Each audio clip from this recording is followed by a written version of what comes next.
प्रिय छात्र छात्राओं, आज राजनीतिक विज्ञान के अध्याय 6 केंद्र सरकार न्यायपालिका वाले पॉइंट से हम सर्वोच्च न्यायालय के गठन के बारे में चर्चा करेंगे।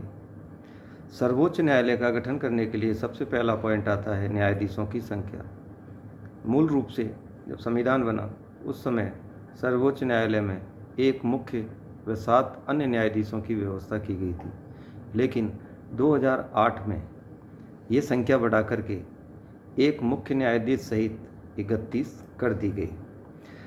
सर्वोच्च न्यायालय के मुख्य न्यायाधीश की नियुक्ति भारत के राष्ट्रपति के द्वारा की जाती है और राष्ट्रपति सर्वोच्च न्यायालय के मुख्य न्यायाधीश और उच्च न्यायालय के मुख्य न्यायाधीश की परामर्श लेकर के इनकी नियुक्ति करता है।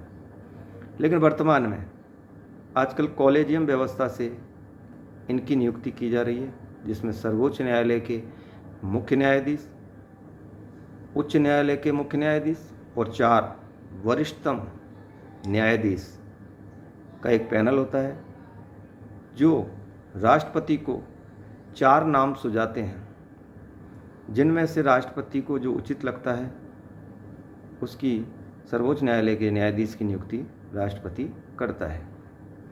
योग्यता आती है तो भारत का नागरिक होना चाहिए, उच्च न्यायालय या अन्य किसी न्यायालय में लगातार 5 वर्ष तक वह न्यायाधीश के पद पर कार्य कर चुका हो, अथवा वह किसी उच्च न्यायालय अथवा किसी अन्य न्यायालय में लगातार 10 वर्ष तक अधिवक्ता यानी एडवोकेट वकालत कर चुका हो और राष्ट्रपति की नज़र में वो कानून का ज्ञाता होना चाहिए।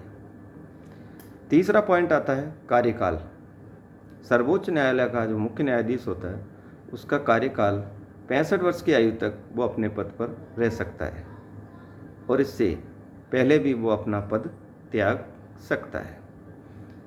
महाभियोग चौथा पॉइंट है, अगर सर्वोच्च न्यायालय के न्यायाधीश के खिलाफ कोई सिद्ध कदाचार, असमर्थता के कारण संसद के दोनों सदनों द्वारा उसको महाभियोग पद्धति के द्वारा संसद के दोनों सदन मिलकर के 2/3 बहुमत से अगर उसके खिलाफ आरोप सिद्ध कर देते हैं तो सर्वोच्च न्यायालय के मुख्य न्यायाधीश को अपने पद से हटना पड़ता है।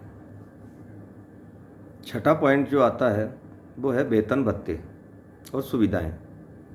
तो भारत की जो सर्वोच्च न्यायालय का जो मुख्य न्यायाधीश है इसको 1 लाख रुपये मासिक वेतन मिलता है, बाकी अन्य न्यायाधीशों को 90,000 रुपये वेतन मिलता है।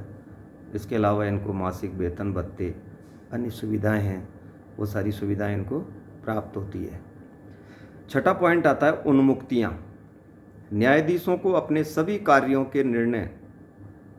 कार्यों व निर्णयों के लिए आलोचना से मुक्ति प्रदान की गई है। इन्होंने जो भी निर्णय दिया है तो इनके खिलाफ कोई इनकी आलोचना नहीं कर सकता। 7वां आ रहा है मुख्य स्थान। सर्वोच्च न्यायालय का जो मुख्य कार्यालय होता है वो भारत की राजधानी नई दिल्ली में स्थित है। इसके अलावा अंतिम पॉइंट है वो है न्यायाधीशों पर प्रतिबंध।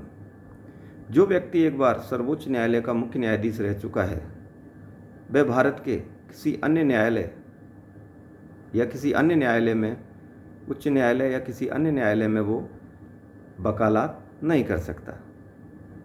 तो आज सर्वोच्च न्यायालय के गठन के बारे में बताया, कल सर्वोच्च न्यायालय के क्षेत्राधिकार के बारे में बताएंगे। धन्यवाद।